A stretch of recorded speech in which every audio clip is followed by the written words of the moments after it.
일반 전표 입력 19번부터 보도록 하겠습니다.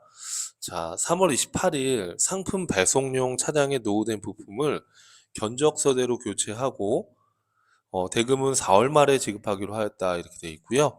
새로운 공업사를 코드번호 108번에 참고하여 아래 요 거래자를 참고하여 거래처 등록을 하라고 되어 있습니다. 자, 차량에 노후된 부품을 교체했어요, 여러분.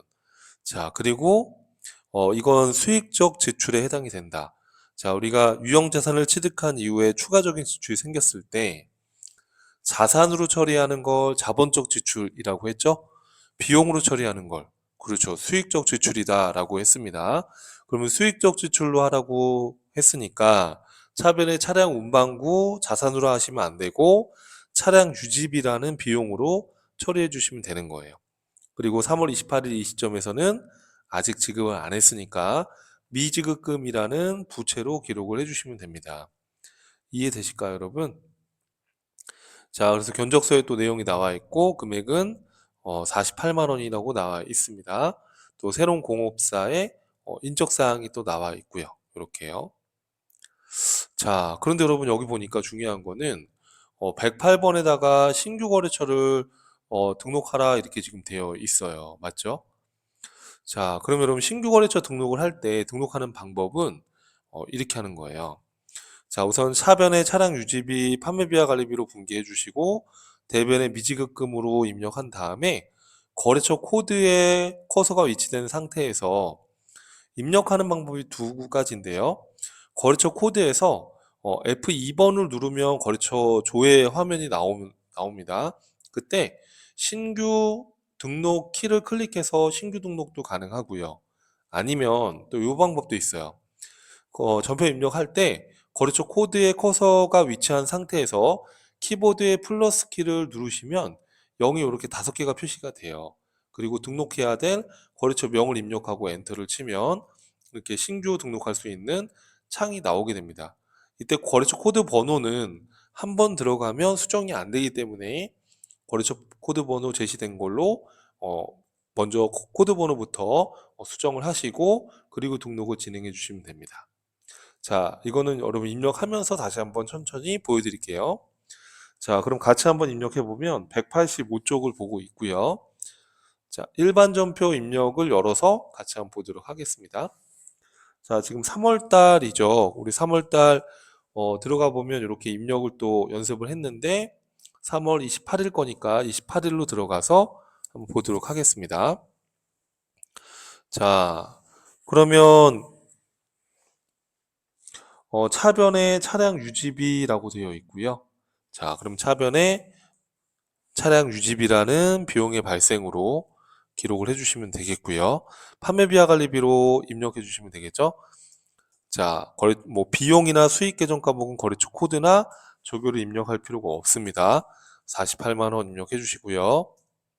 자, 그리고 대변에 아직 지급을 안 했고 4월 말에 지급하기로 했으니까 상거래가 아닐 때에는 외상 매입금 그러시면 안 되고, 그렇죠. 미지급금이라는 부채의 증가로 잡아주시면 되겠죠. 자, 여기서 신규 거래처 등록하는 방법이 F2번을 눌러서 신규 등록을 해서 등록을 할 수도 있고요. 또는 여기서 플러스 키를 누르면, 키보드에 플러스 키를 누르면 0이 5개가 떠요. 여기서 주식회사 새로운 공업사라고 해서 등록을 또 해주실 수가 있습니다. 자, 주식회사 새롬공업사, 새롬공업사, 주식회사 새롬공업사라고 입력을 해 주시고요.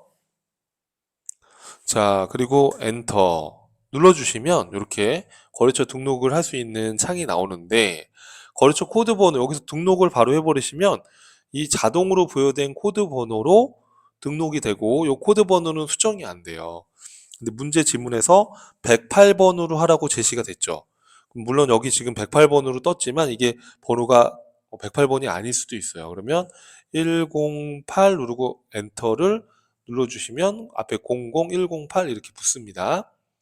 자, 이 상태에서 등록을 누르셔도 상관은 없어요. 자, 수정을 누르시면 밑으로 커서가 내려갑니다.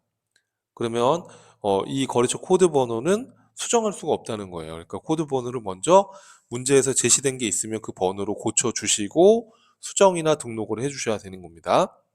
자, 사업자 번호 나와 있죠, 여러분. 119, 그리고 86, 그리고 34055, 34055 이렇게 나와 있습니다. 번호 눌러주시고 여기 뭐 대표자 명의나 업태나 종목 이런 정보들을 넣어주시면 되는 거예요. 자, 우리는 사업자 번호 정도까지 하고 넘어가 보도록 하겠습니다.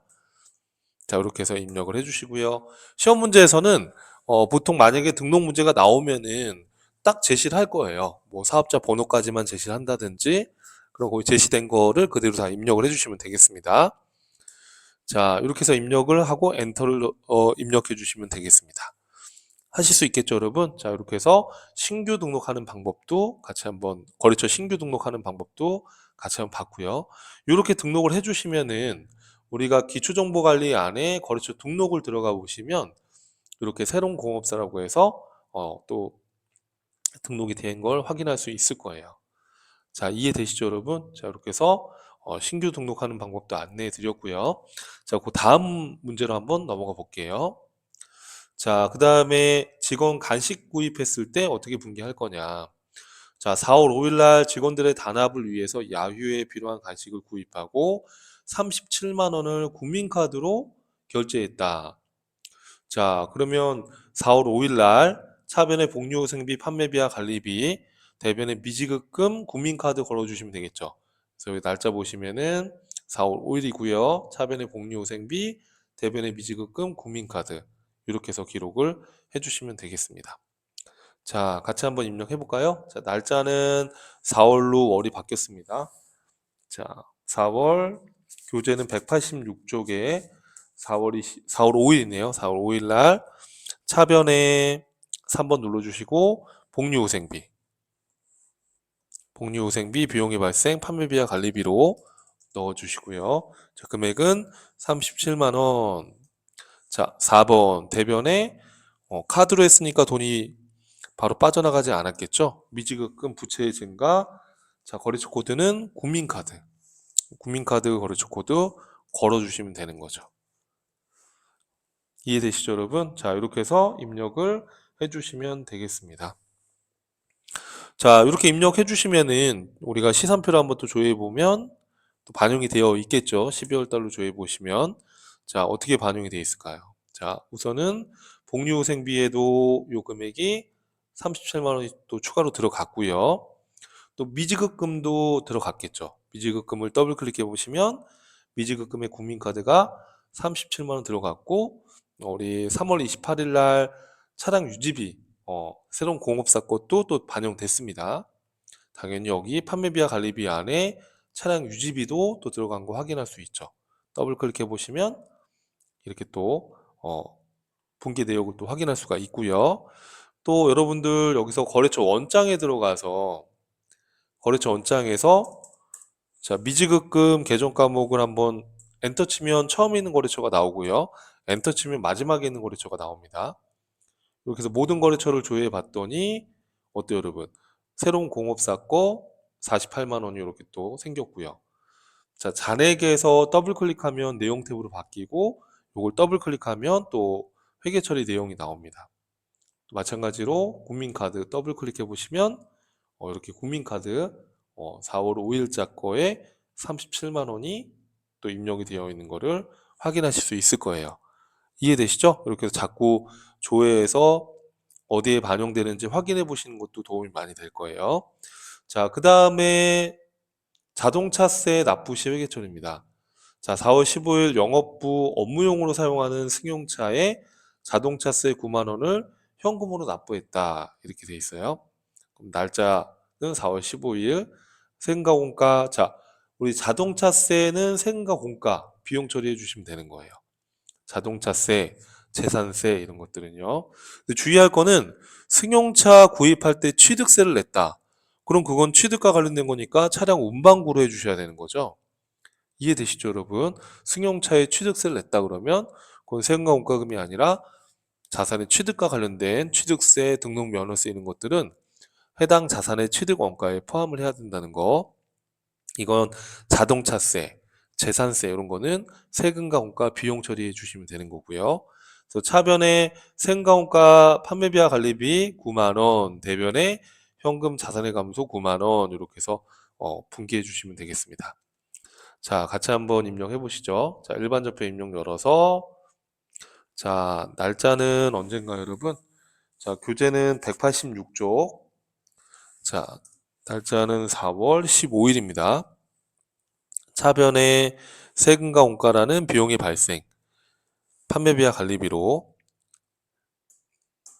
자, 금액은 9만 원이죠. 9만 원 넣어주시고, 자, 대변에 현금, 현금 납부했다 이렇게 나와 있죠. 그리고 현금, 자산의 감소 9만 원 이렇게 넣어주시면 되겠습니다.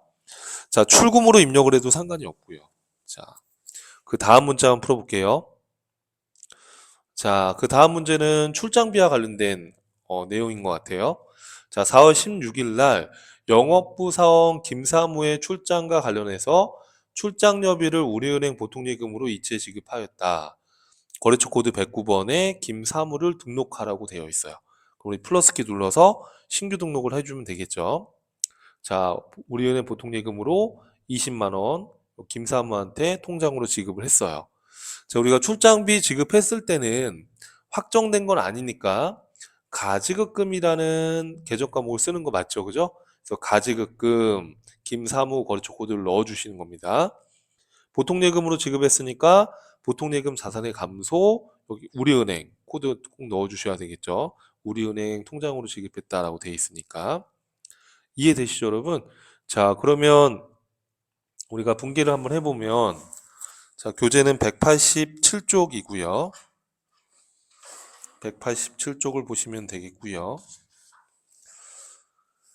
자, 날짜는 4월 16일입니다. 4월 16일 날, 자, 출장비 줬을 때 차변에 가지급금.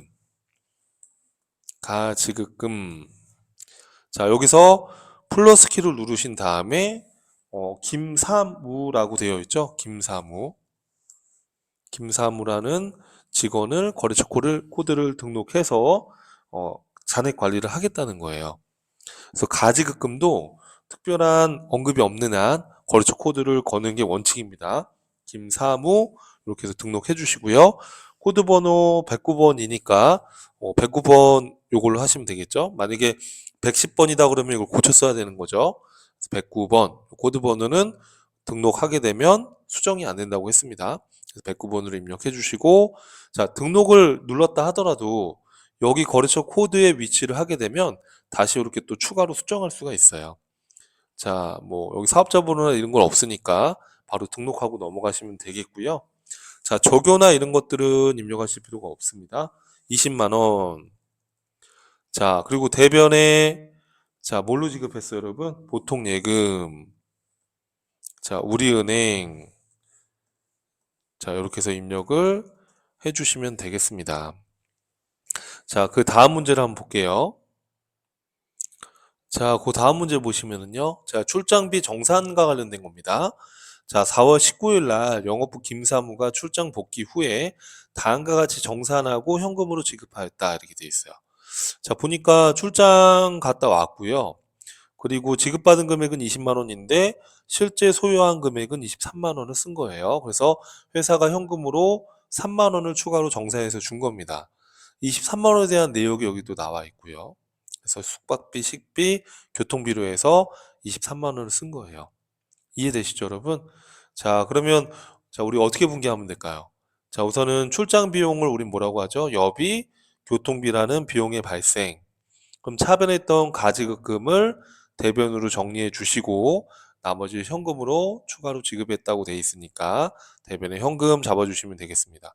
자, 전표 입력하면 보시면은 차변의 여비교통비, 대변의 가지급금, 요 김사무 코드 걸어 주셔야지 거래처 원장에서 잔액 관리가 되겠죠. 대변의 현금 이렇게 해서 3만 원 입력해 주시면 되겠습니다. 자, 같이 한번 입력 바로 해볼게요. 자, 날짜는 4월 19일이죠. 4월 19일로 들어가 주시고 차변에 여비교통비, 판매비와 관리비에 해당하는 여비교통비 넣어주시고요. 금액은 23만 원이죠.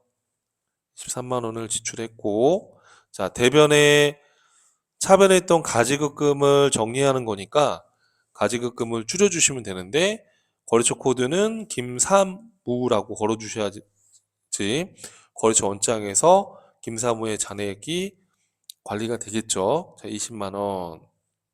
그리고 대변에 현금으로 지급했다 이렇게 되어 있으니까 현금 이렇게 입력해 주시면 되겠습니다. 이해되시죠, 여러분? 자, 이렇게 해서 정리해 주시면 되겠고요. 자, 그 다음에 24번에 임차 보증금에 대한 내역이 나와 있어요. 자, 지점 확장을 위해서 상가 월세 계약서를 작성하고 4월 21일 날 500만 원의 보증금을 우리은행 보통예금 계좌에서 이체하였다. 110번에 정논현을 등록하여 입력할 것.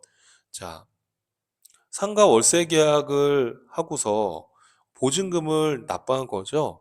그럼 대변의 보통예금이라는 자산이 감소했을 거고, 자, 우리가 월세 보증금을 납부하면 임차인의 입장에서 임차 보증금이라는 자산으로 처리한다라고 했었죠.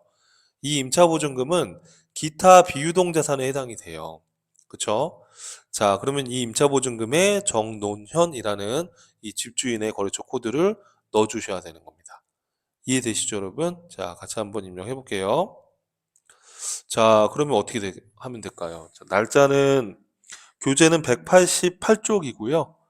날짜는 4월 21일입니다.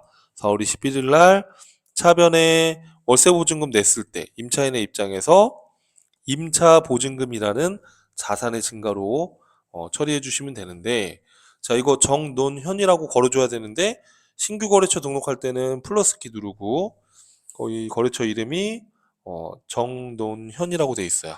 정논현. 자, 엔터를 쳐주시면은 거래처 코드 번호가 나오는데 110번으로 하라고 했으니까 110번 이렇게 해서 확인하시고 등록을 해주시면 되겠습니다. 뭐 다른 정보는 없으니까 이렇게 등록하고 넘어가 주시면 되겠고요. 자, 금액은 500만 원이죠. 그럼 5 누르고 플러스 2번 눌러주시면 되겠죠. 자, 대변에는 뭘로 지급했어요? 보통 예금으로 지급을 했다. 자, 우리은행 보통 예금으로 지급을 했으니까 우리은행 거래처 코드를 넣어주시는 게 맞겠죠. 자, 이렇게 해서 입력을 해주시면 되겠습니다. 자, 그럼 여러분 우리가 전표를 4월달 것도 입력을 또 했는데 날짜를 지어서 어떤 것들을 입력했었나 볼까요, 여러분? 자, 보니까 자, 지금 우선 가지급금에 대한 회계 처리를 또 했고요. 자, 그래서 출장비 줬을 때 가지급금 김사무라고 거래처 코드를 만들어서 등록했고, 이 여비를 정산했을 때 가지급금 대변을 없애면서 여비교통비로 정리하는 분기를 했고, 또 임차보증금도 또 입력을 같이 해봤어요. 자, 그러면은 학계장의 시산표도 들어가서 한번 확인해 볼까요? 자, 들어가게 되면, 자, 우리가 입력했던 이런 자료들이 그대로 조회가 되겠죠. 가지급금하고 임차보증금을 한번 살펴볼게요. 자, 시산표에 들어가 봤더니 우선 가지급금 쪽에 더블 클릭해 봤더니 자, 4월 16일 날 김사무한테 20만 원 지급을 했었고 20만 원이 4월 19일 날 정리가 된 거를 확인할 수 있을 거예요. 그렇죠? 자, 또 밑에 내려보니까 기타 비유동 자산에 임차보증금도 또 이렇게 또 들어와 있습니다. 더블 클릭해 주시면 임차보증금 정논현한테 500만 원 지금 지급한 걸로 회계 처리가 또 되어 있어요. 자, 그러면은 자, 우리가 손익계산서도 한번 조회를 해볼게요. 자, 12월 달로 조회를 해보시면 자, 계속 추가적으로 데이터들이 반영이 되고 있죠. 그래서 여기 세금과 원가도 또 보이고 또 차량 유지비, 그쵸? 또 등등등 계속 추가적으로 복리후생비 더블 클릭해 보면 37만 원이 또 이렇게 또 입력이 되어 있고, 자, 이렇게 해서 한 번씩 들어가서 확인해 보시는 게 또 도움이 될 거예요, 여러분. 여비교통비도 여기 추가가 됐겠죠. 더블 클릭해 보시면 여기 4월 19일 날 23만 원의 여비교통비가 또 반영이 되어 있고요. 이해되시죠, 여러분? 자, 또 재무상태표도 한번 확인해 볼까요? 자, 재무상태표도 자, 12월 달로 조회해 보시면 자, 재무상태표에 어떤 것들이 또 확인이 될 수 있을까요? 기타 비유동 자산 안에 임차보증금 더블 클릭해 보시면 500만 원이 추가가 됐고요. 그쵸? 자, 그 다음에 여기 뭐 예수금도 우리가 이전 강의에서 했던 것도 있을 거고, 자, 이런 식으로 입력된 것들이 계속적으로 반영이 되는 거예요. 자, 이렇게 해서 한번 들어가서 또 확인도 한번 해보시면 좋겠고요. 자, 그래서 다음 강의에서도 이어서 전표 입력 같이 보도록 하겠습니다.